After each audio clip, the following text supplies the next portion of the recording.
Okay, so we're fortunate that we have Commissioner Don Brown with us to help us answer this question. Commissioner, what's the correct answer to that? Well, of course, my first question is how does this need to turn out? I'm certain there's somebody out there that's made a side bet that would be more than willing to share it with me. I'm on a 50-50 deal here. Okay, so let me get back to reality here. Of course, the great state of Colorado produces a great deal of corn. So and I think we have to be careful about defining important because Robert Sakata is sitting here and we'll just talk gross dollars, right, Robert? Is that where we're at with this? All right, so corn's number one, wheat's number two, hay's number three in this particular list, and potatoes are number four. Not in any significant order ranked according to importance. Did I do all right? You did fine. Okay, Yes. I'll live for another 3 minutes. Okay, we got one more question for you, and Kelly, if we could bring up the next question. So we've covered the farming side. Now we're going to go to the ranching side, and pretty simple question. In Colorado, do you think cattle outnumber people? True or false? Cattle outnumber people. There are more cows in Colorado than there are people. So if you think if there are more cows, you answer true. So text A. If you think there are more people in Colorado, text B. So I'll give it just another second here. So more cows or more people? Are we a cow state? Commissioner, help us out. Well, I'd be delighted to do so. And so I want to redefine the question a little bit. I certainly appreciate today's moderator, but he's vacillated back and forth between people, cows, and cattle. Now, cattle is includes cows. So the question is cattle, total cattle. So we're talking heifers, bulls, steers, not just cows. So would anybody like to alter their answer?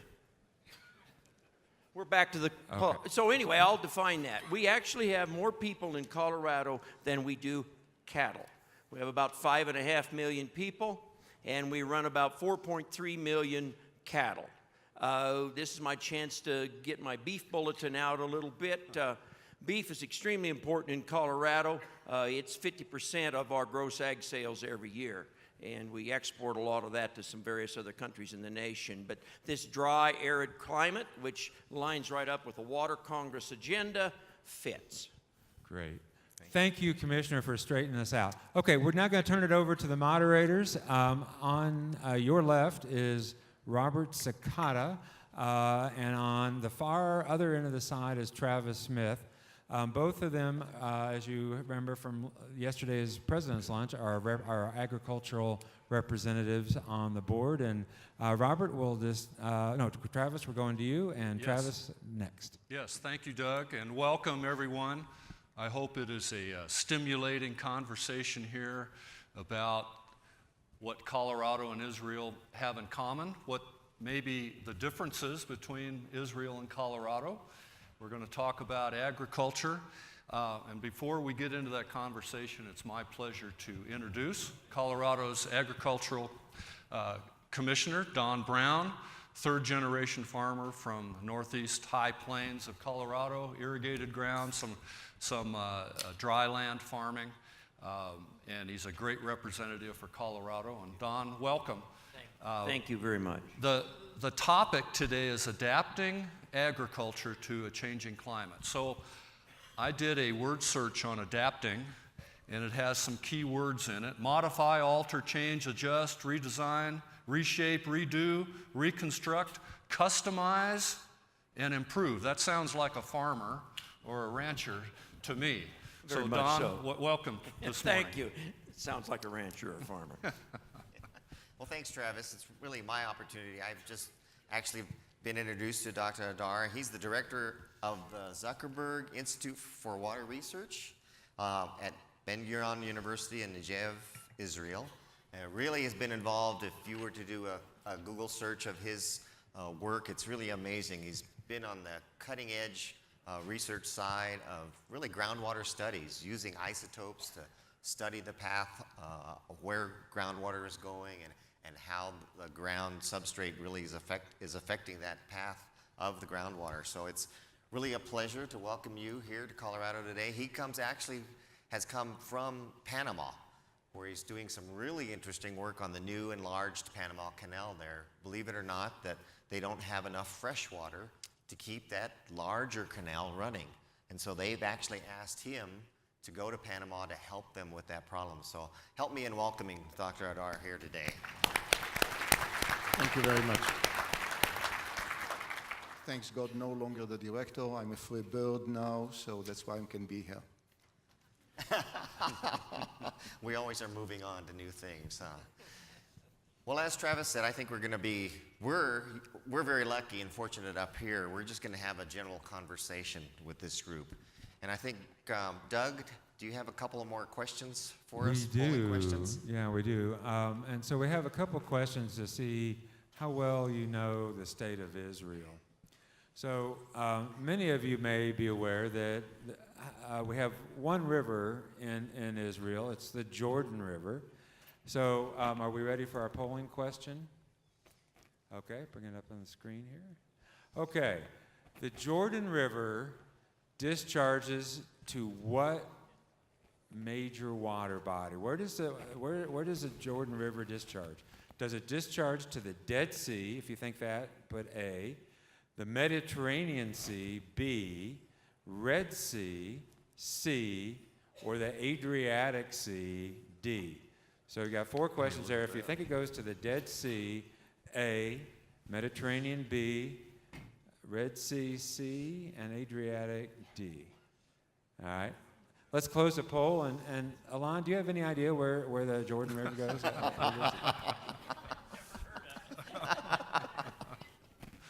Well, yes, the answer is correct, and that's why the Dead Sea is dying. Really, it's serious. The Dead Sea is dying. We lose 1.2 meters every year just by evaporation, simply because we deprive the Dead Sea from the Jordan fresh water. It's not just Israel. It's Hashemite Kingdom of Jordan, Israel, Syria, and Lebanon, including the Palestinians. So the Dead Sea is dying. And the solution will be, and a pilot has been started, the Red Dead Sea Canal. Wow. Okay. We got one more question, then we'll get back to the panel again. So let's bring that one up if we're ready. So again, texting 22333, Northern Wire to that. So the next question is, looks like we got a remnant from the other one. What is Israel's primary source of water? Do you think that the primary source of water is desalination? If you think that, type A. If you think it's effluent, put B. Groundwater, C. Surface water, D. So desalination, effluent, groundwater, and surface water, which, again, surface water would mean the Jordan River. So where do you think? Primary source of water. Effluent's not getting much attention here. There it goes up all. Okay. Alon, tell us what the answer is here. Well, I think they're all right, all correct. It depends on the year. It depends, what is the current hydrological situation. On the average, groundwater is the major source of water. And those who attended the session yesterday, groundwater is the best reservoir that we have for storage, for bridging between one year to another. Having said that, desalination now, it is beyond 50% of the domestic municipal consumption. However, they are all mixed, aside of effluents, all mixed. Groundwater, Jordan River water, and desalinated water are all injected into the same water spinal system. The effluent has its own grid, and the effluents are 68% of what the agricultural sector get.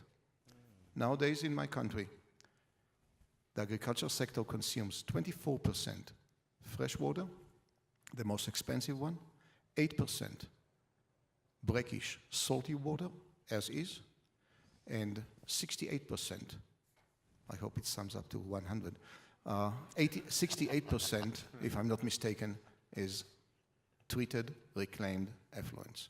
So it is complex, like everything in the Middle East. Yeah. Wow.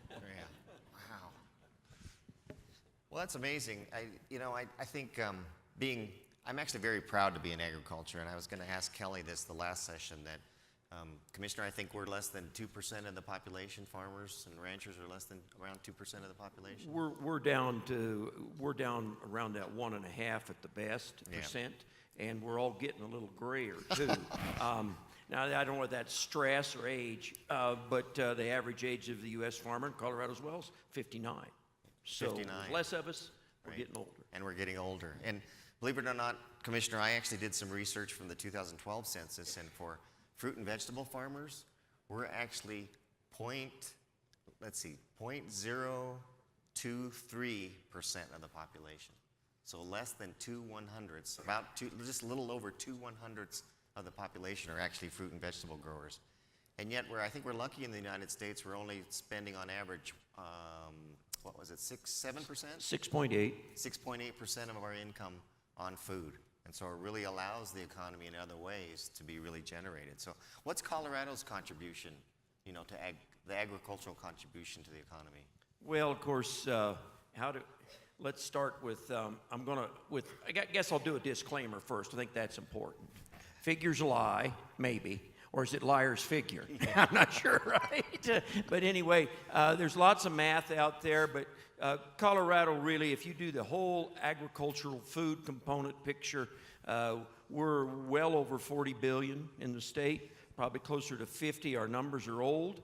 We're thinking we might even be close to 60. We employ over 175,000 people. We're back to those figures and how you want to look at them, but we believe ourselves to be number 2 in the economy here in the state, behind tourism. So we play a major role here in Colorado. There's lots of different barometers of how one ranks themselves nationally. Not sure how that important that is, but yet one of the bars that I like to use is I look at the gross ag sales for the 3,000 counties in the United States. And that's one of the barometers I like to use. And when I look at that, we've got 2 in the top 25 in the nation in Colorado. And we've got this strip of mountains and this urban corridor that is productive in many fashions, but growing food is not one of them. And we've got Weld County that's number 9 in the nation in gross ag sales, and the county I'm from, Yuma County, is number 24. If we were talking about a football team on weekends, we'd make the news every night, all week long. But no, when CU and CSU, here we go. That's enough of that. Yep. Great. And Dr. Adar, in Israel, I know you said you actually grew up on a farm? Yes, I did. Admit guilty. And what is the contribution of ag in Israel? I don't know in money-wise. I think it's a bit less than 40 billion. What I know, it is about 3.6% of our GDP. That's all. Having said that, this is one of the most important industries in our country, and we are not going to give it up, in spite of the fact that they consume so much water that we don't have. The reason is, I said it already yesterday, food is an important parameter in our homeland security, and water is synonym to food.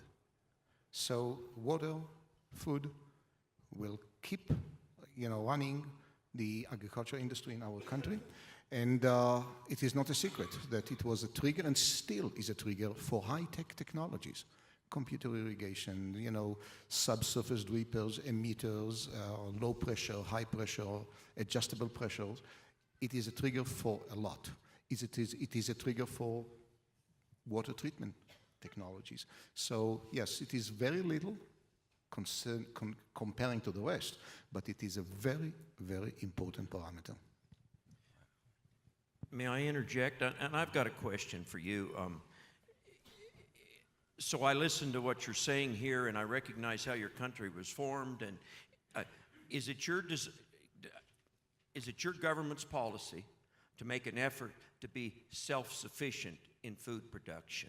I mean, there's nothing, our nation here has never really been hungry in the sense that we've had wars walk across us. I mean, Europe, there's a reason we have the food policy we have, and that's farm bills, and so we are self-sufficient. We're blessed with location.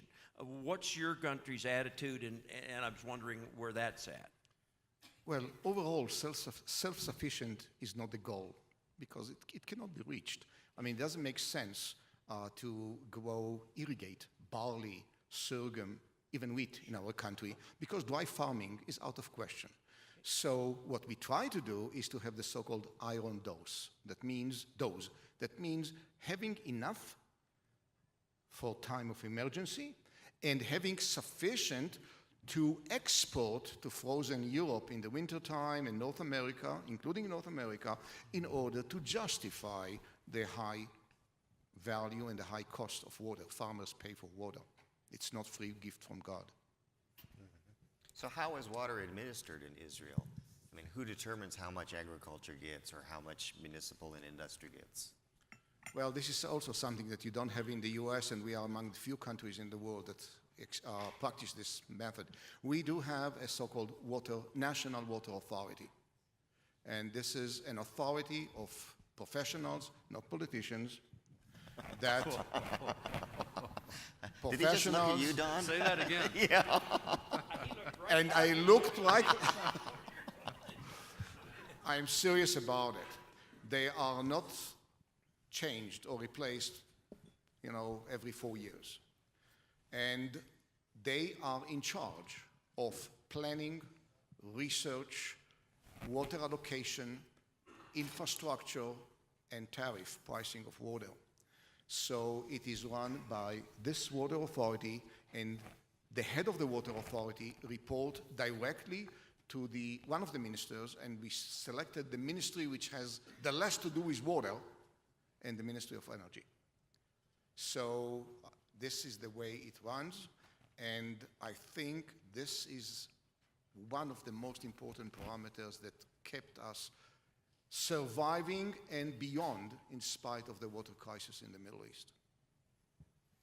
Commissioner Brown, Colorado invested a lot of resources, a lot of time in the Colorado Water Plan. And it was the surveys came out that agriculture is an important part for Colorado's value and Colorado's future. Do you think as we try to strike that balance with Colorado's future and how agriculture fits in that, are we sending the right message?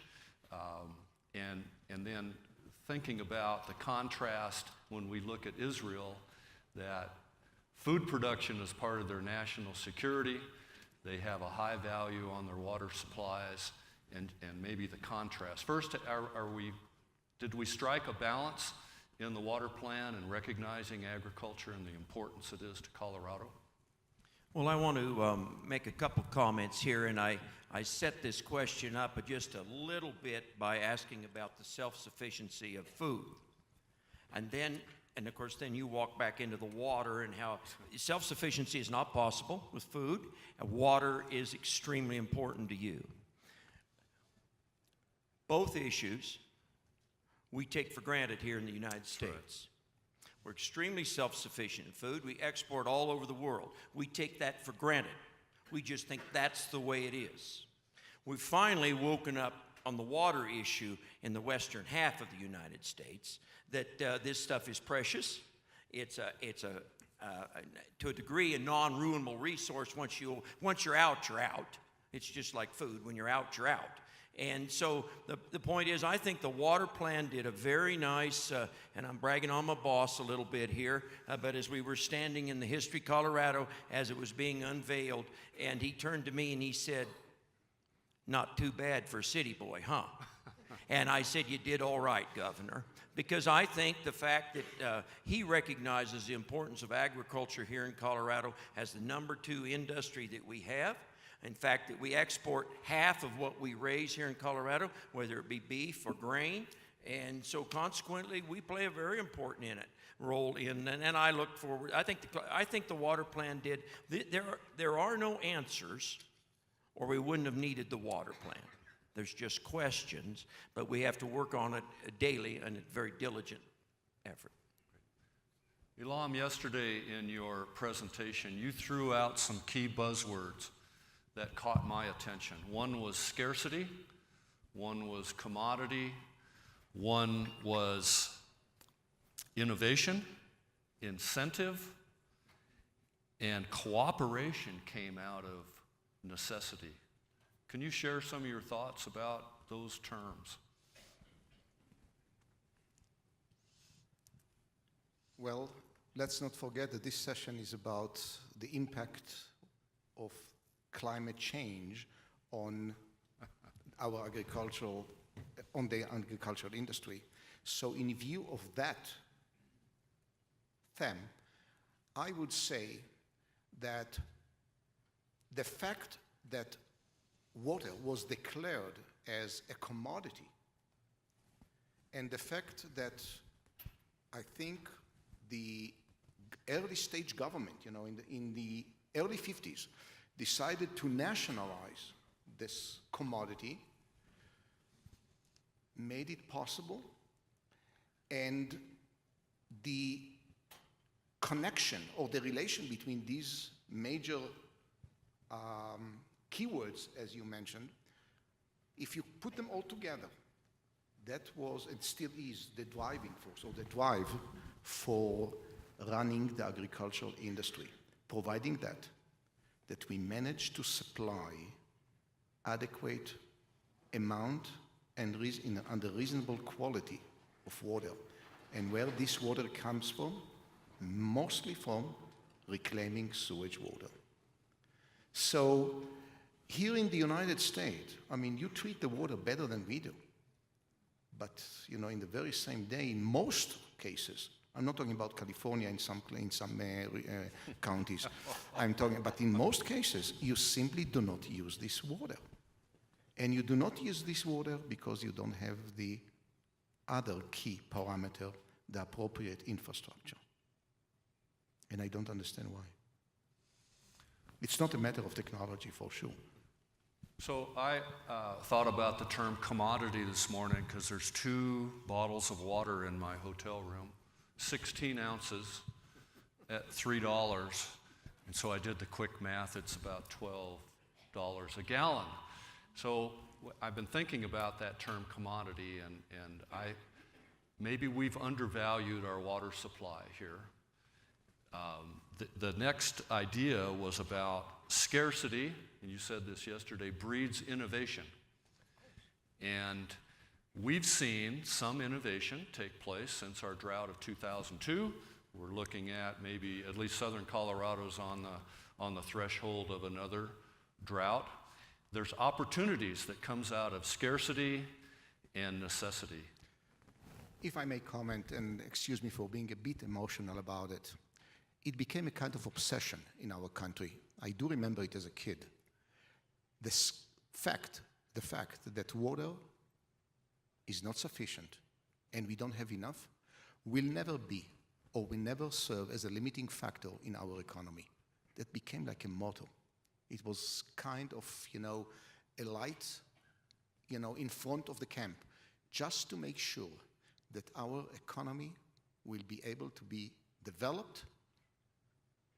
We had to come up with unusual innovations and later on fast developing it into practical technology in order to have enough water. And we took some tough measures. For example, and this maybe you understand, we had to move the entire citrus industry from the central part of the country because we didn't have enough water. B, we realized that we can keep the orange or the citrus industry alive only based on sewage water, and since sewage water could not be at that time, I emphasize at that time, nowadays no restrictions, be used over a phreatic aquifer, we pushed it further down to the south. It was not easy on many, many farmers, on many, many families, but it was done as a matter of necessity in order to survive. So yes, water scarcity, In order to survive, you have to come with innovations, and in order to overcome this scarcity, you have to come with technology. And in our country, it's quite a fast track from research, innovation, and product. To kind of build, Travis, and this be a question maybe for the commissioner and even for yourself, is that sometimes when I think of water as a commodity, and the joke is now that water doesn't necessarily run downhill, but it runs toward money. And so with agriculture, Don, agriculture is really struggling right now. That with corn prices at super low prices, wheat prices at very low prices, what can we do to really make sure that water is not going to be leaving agriculture, that we'll still have for that future when we have to feed 9.8 billion people in the world, that we'll still have the farmland and the water to be able to do that? How can we accomplish that in Colorado? Well, that's the multi-billion-dollar question because that's an extremely difficult one to answer. I think it's a matter of priorities and what we perceive to be important as a society. Agriculture in our great nation has done a wonderful job of taking the decisions about eating from the stomach to the heart. And that has made it easy. We're going to get here in about an hour. We're going to have plates full of food. We're going to have more calories than we need for 3 days. None of us are, well, maybe some of us are sure running a shovel. I am not today. But we're going to get more calories than we need because of the great job that our nation has done. We're going to have a dinner plate that is about 50% larger in a square inch component than they used in the 1930s. And so then all of a sudden we've assumed or taken for granted something that we've always had or we've improved on all the time. What we're seeing here in Colorado is in 1978 we had about 3.5 million irrigated acres. Now we have 2.6 million irrigated acres. If you look down the corridors, you look at those counties that have the large ag sales, they follow the Platte drainage and the Arkansas drainage because the large feedlots are built where the corn was grown. That's where the dairies are built. So when we talk about just crop production and irrigation water going into crops, it splashes over into a much larger economy here in our state. We will lose the large feedlots. We will lose the large dairies without the feedstuffs to keep them going. So at the end of the day, you have to decide what are your priorities? What are our priorities here? Is it watering lawns or is it growing crops with it? And often we in agriculture get told that we use, it's kind of like calling cow and cattle, we use 85% of the water. No, 85% of the water flows through us. This is not a zero-sum game at the end. So do I have a question for that? No. I think that we can do a better job in agriculture. We're implementing new technology all the time. I can't help but think on my farm in Yuma, Colorado, when you get in those big John Deere tractors, and we almost led off with the John Deere song, but I told him, well, I think we ought to do taking care of business because that's what we're doing. I'm an old BTO fan, by the way, anyway, so it doesn't matter. And I do like the Stones, and but we don't have time to go there, do we, Robert? Not really. No, not really. He says, chip off the old block, and everybody knows the old block. But we use technology. I can turn my phones off from any place in the world, turn my sprinklers off any place in the world. You want to mess with your son, have fun when he's irrigating in Yuma, Colorado, and you're in Brazil, and you shut a sprinkler off for him. Boy, you don't want to come home for days. Our tractors are full of computer screens. We use variable rate seeding in order to use less water where you get less value out of it, you plant less crops. So I think there's a lot of things that can be done, Robert, but at the end of the day, it's about choices, it's about priorities, and I think we need to move thinking about food from a little bit from here and back to our head. Travis, any additional comments? I know you're real involved with IBCC and a lot of work there. So one of the questions that was posed to this panel is, can we be optimistic about the future of agriculture? And you're probably familiar with the quote from Winston Churchill about optimism. For myself, I'm an optimist. Does not seem to be much use of being anything else. And I would suggest there's a lot of optimism in agriculture. In the San Luis Valley, we're seeing a younger generation who is embracing technology and really aware of their water usage. Irrigation efficiencies in the San Luis Valley, though it's not at the level of Israel, but the strides that I've observed in the last few years, the younger generation are very optimistic. In spite of the regulations, in spite of market, I don't think we did a really good job with the water plan in articulating agriculture, because it's not just about the bottom line, it's about that underlying hopefulness about next year, the next crop. That's something that's, if you're not tied to agriculture, is hard to articulate in a report. I think there's a lot of optimism about agriculture because people are still eating. And so, but we have a younger generation now that has opportunities. And Elam, you talked about yesterday, opportunities come out of droughts. Opportunity comes out of scarcity. And so I would suggest there is a lot of optimism in spite of what the atmosphere looks like today. So why don't you continue? You know, you spoke about optimism and optimists. And who are the pessimists? The optimists with a lot of experience.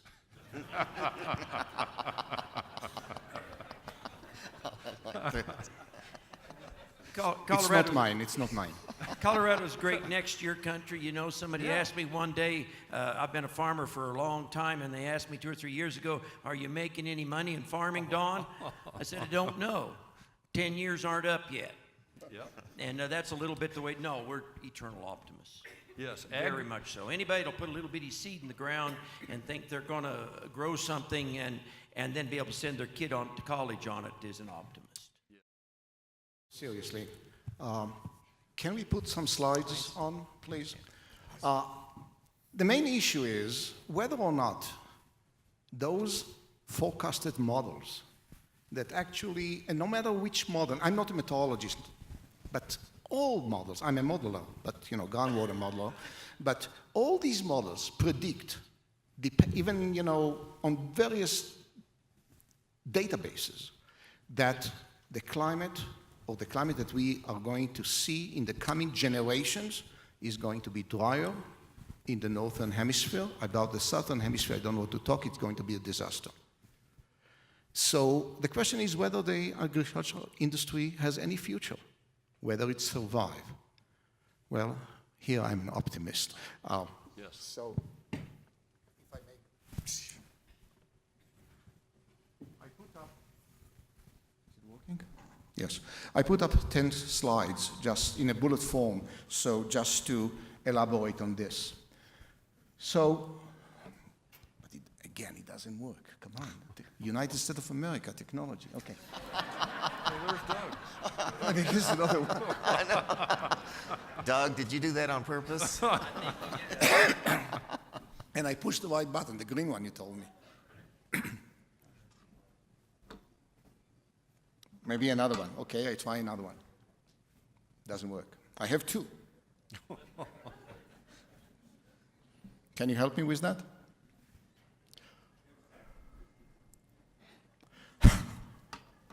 Well, we can be optimistic it'll work.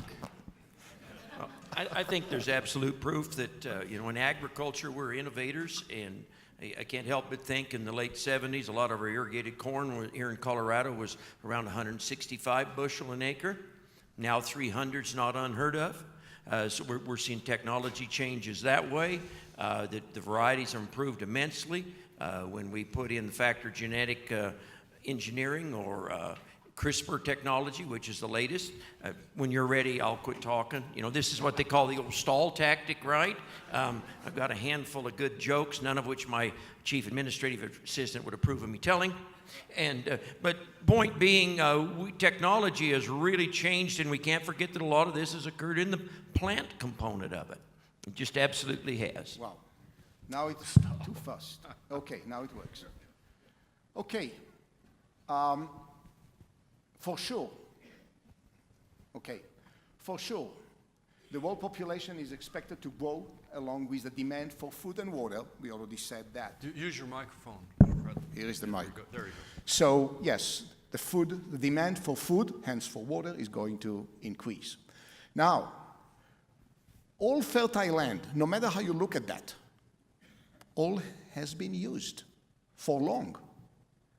Now the population, unless God forbid catastrophe occurs, will increase. As I said yesterday, maybe not exponentially increase, but far from linear increase.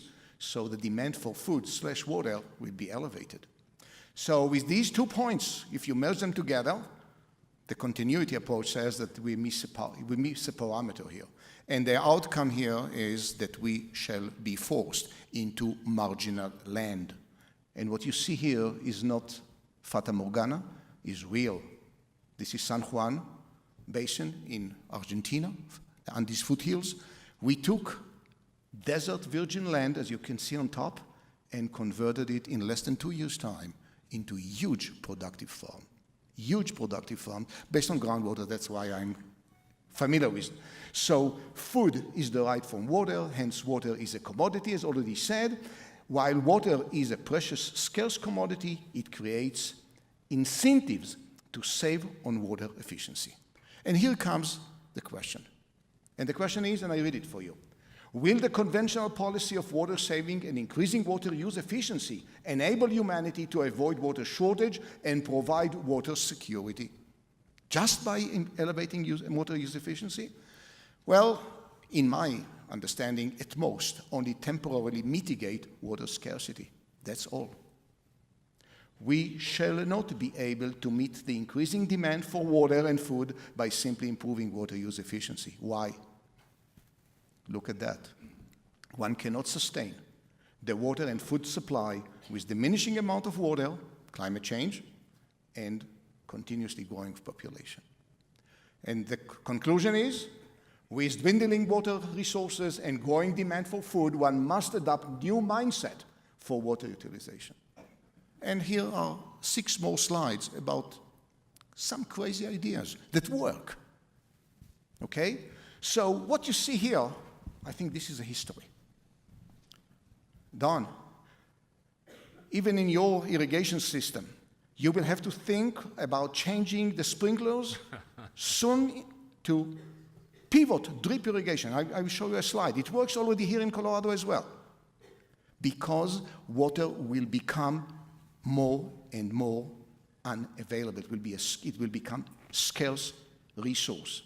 So we cannot afford irrigating with 40, 50, even 60 or 70% irrigation efficiency. No way. So, as I said yesterday, drip irrigation, wetting just the root zone, or even moving toward, as you see here, subsurface drip irrigation. This might not be very convenient for the farming. From a farming point of view, you see, every season you have to take it out. But this one, this is for years. And here in Colorado, in the year 2006, I was exposed in Arkansas Valley to subsurface drip irrigation, relatively primitive, but functioning and working. At that time, it was for cantaloupe, I guess, if I use the right word. It's unbelievable. So you have the know-how, and you have to have those farmers with so-called motivation to improve their productivity by reducing the cost of the resources and maximize the product. What you see here is subsurface drip irrigation. You can cultivate the land on and off all the time and you keep the surface dry. And you can go for fertigation, as you see here, introducing fertilizers into the root zone, and you don't have to spray or minimize the amount of herbicides to be used because no germination of wild weed. And here it is. I'm aware of the fact that it's very difficult to change the so-called customized pivot irrigation system. Here you have a lot of land. We cannot afford it. We cannot afford it because the unused or uncultivated land at the corners is too precious for us. However, in order to save, yes, you can replace the sprinklers, as you can see here, by drippers. Now, this is just the first, idea, and it works already. Here in the United States of America, it works already. In South America, we are working now on more sophisticated drippers. So automatically, by the change in pressure, they will emit more. So, you have to have a homogeneous water distribution, but it is feasible. Or what you see here, this is an attempt to use directly, as I mentioned yesterday, brackish water. So we failed. So looks how many species did not survive, but one did. Once it's successful, it can be grafted as here with, commercial varieties. So we can use, or you have to get, in Colorado, I was exposed, there are a lot of brackish salty water, and it's not used at all, at all. And finally, production of alternative sources. Reclaimed sewage water. I don't understand why here in the United States you are not allowed to grow vegetables on reclaimed sewage water. However, I can sell in the United States those products that I, irrigated in Israel on on treated sewage water without any limitations and passing all the, the checks imposed by the FDA or EPA, whatever. Okay, FDA. So the issue here, and I think this is the limiting factor here, is infrastructure. You don't have the infrastructure. I mentioned to some of you yesterday evening. In California, I realized that they dump every day precious treated sewage water to the Bay Area. 80 miles away from there, there are farmers who are striving for this water, and they can use it.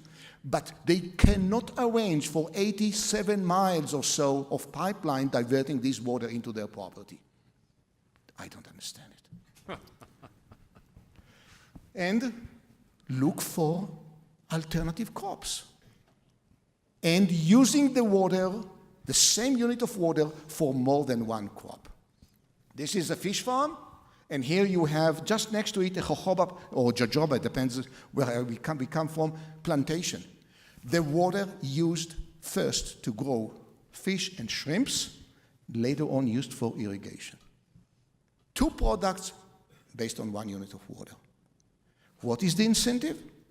The value of water, the cost. So two farmers share the cost of the same unit of water. And regulation. Because he doesn't get a permit to construct fish farm unless he show how he can show how he can release the effluent without damaging the environment. So here we use the trees, or in this olive, pomegranate, or jojoba as pumps. We evaporate it to the atmosphere, but along the road we produce protein. Okay, that's it. Wow, that's it? Wow. It's amazing to me what has been accomplished in areas like you said, Travis, where there's real scarcity going on, and what we can look forward to in trying to strive in our area. I know I've also heard of the concept of even going further on subsurface drip, of developing materials that can sense the plant's needs, so that membrane of that drip system is responding to the plants. So it's not just necessarily having emitters along the line that are putting out the same amount of water, it's actually only putting out the amount of water that the plant is asking for. So I would agree with you, Commissioner, there's a lot of technology that hopefully we can move toward. Well, and I can't help but think I'll be in Washington, D.C. next week. May God be with us all, right? But point being, I'll meet with the FDA. We'll discuss the new Food and Safety and Modernization Act. The reason we have these laws and rules, I'll explain it to you, is because in the United States we have the luxury of thinking about food with our heart, not our head. And I'm back to that, because the FDA's new Food Safety Modernization rules currently say that irrigation water that we're applying must be cleaner than the rinse water that they are going to rinse the vegetables with. Now, we're working on that frantically, but that's where we're at. And that's because we haven't come to appreciate what you've appreciated. Well, gentlemen, we've got about 5 minutes left, and we were supposed to talk about climate change. Have we talked about climate change at all? Sorry. Oh, yeah, you did, Dr. Adar. You did. So I would suggest it's more than climate change. We have a political change. We have some social change in how agriculture is viewed. Elam or Don, would you like to talk about the other climate change? The real one, or these that we can't do anything about? I mean, I guess we can't do anything about all So of the them. social change, the political change, the perception that somehow we may not value water as a commodity. Well, I think we have to step back and realize that farmers, and I'm going to say farmers and ranchers, will adapt to climate change. They're very much adapters by nature. They're in the climate business. And they will be fine. I mean, I recognize it's they will figure this out. The farmers and ranchers will figure this out. We may have more food, we may have less food, it may be more difficult, but they are adapters to climate every day of the week. Yes. But the political and the social component of it is a much broader question. And one thing that I think we talk about innovation all the time. And that's important politically, socially. But when we innovate in agriculture, because people are allowed to think about their food with their heart rather than their head, we have to use innovation. And I talk about the 4 I's that go with innovation. Innovation, the first I. The second I is implementation. It has to work. The third I is income. It has to have a net income component or society that's willing to pay for it through some subsidized means. And the fourth most important one, the one that we've so neglected because we know what we're doing, but since people can vote with their hearts instead of their heads, the image component of it. We have failed to inform people why genetic engineering and CRISPR is necessary. We have failed to inform people why ag is important. We have failed to inform people. And we have to bring the image component. Maybe we have to start with it and work with the other 3. Because in our political country, without the image piece, we cannot do it. I agree. I fully agree. And I would like to continue with the last parameter. There is another obstacle that we thus far ignored. Once we interfere with Mother Nature, there is a toll. And we have to consider the toll on the environment.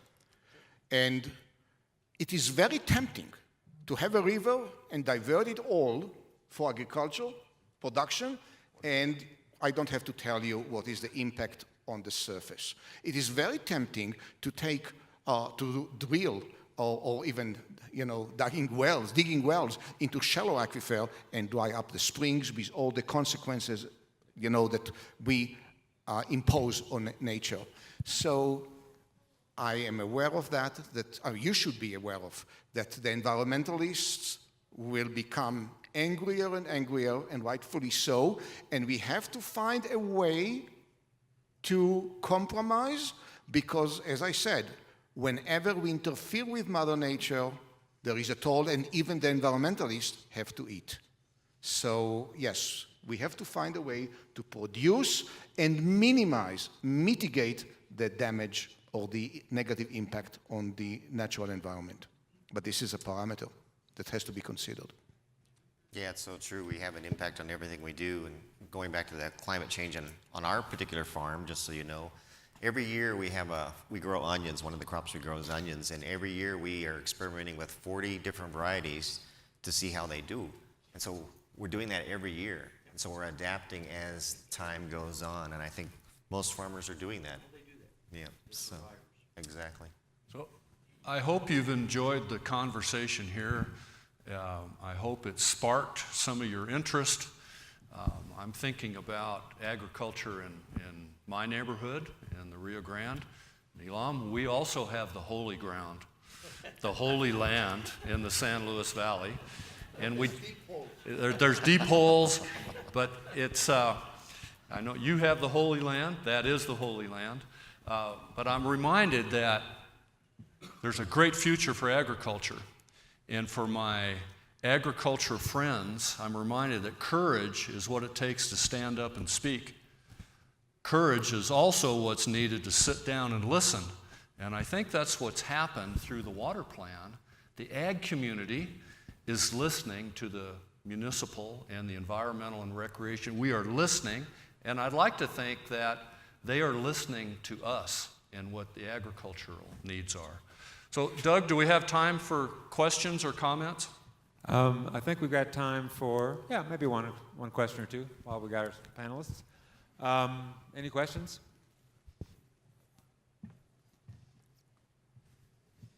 Wow, we astounded them all. We've got all the answers. Everybody's ready for lunch. That could be, oh, well, who got one?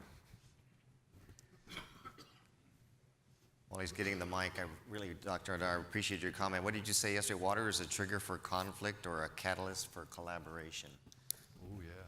Well, for this I need 1 more hour, but I'm not going to get it, and I'm not going to go for it.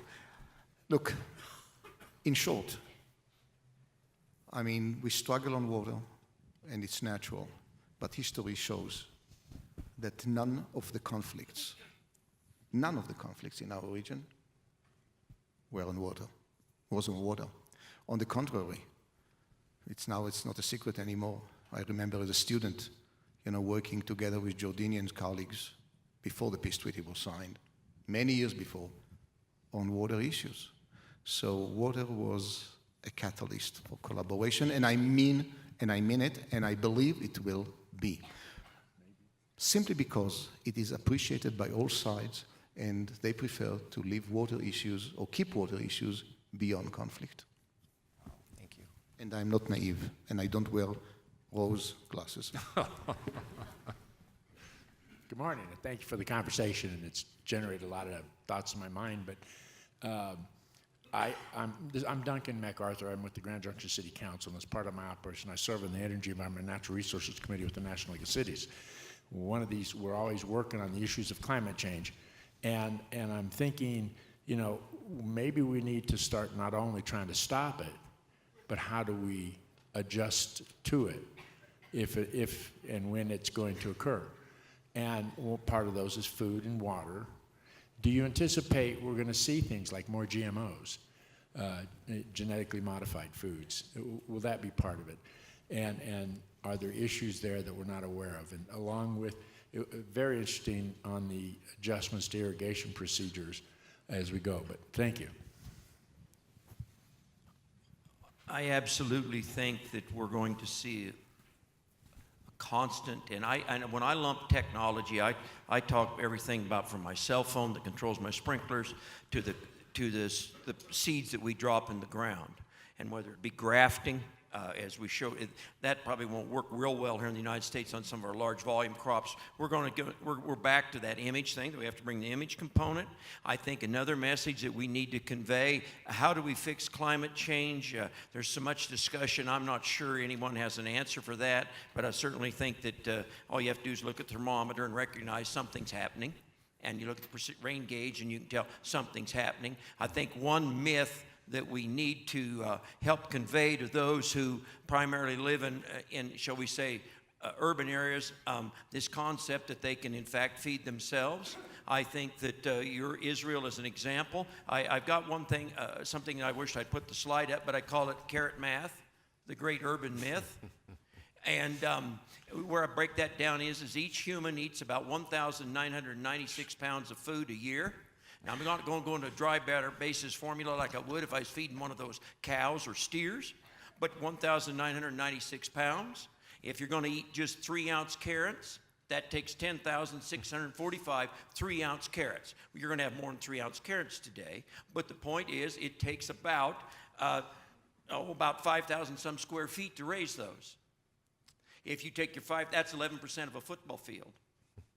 If Denver's going to feed itself at 2.7 million people, and we're going to do it outside, because you can't afford to do it inside, that takes 306,000 football fields in Denver alone to feed everybody a 3-ounce carrot on a daily basis. Now, I know that we've got a couple hundred of them, and they're probably going to disc up Mile High Stadium, because the way it turned out this year, we're probably not going to be doing that anymore. But these type of things have to be addressed. That's all I have to say about that.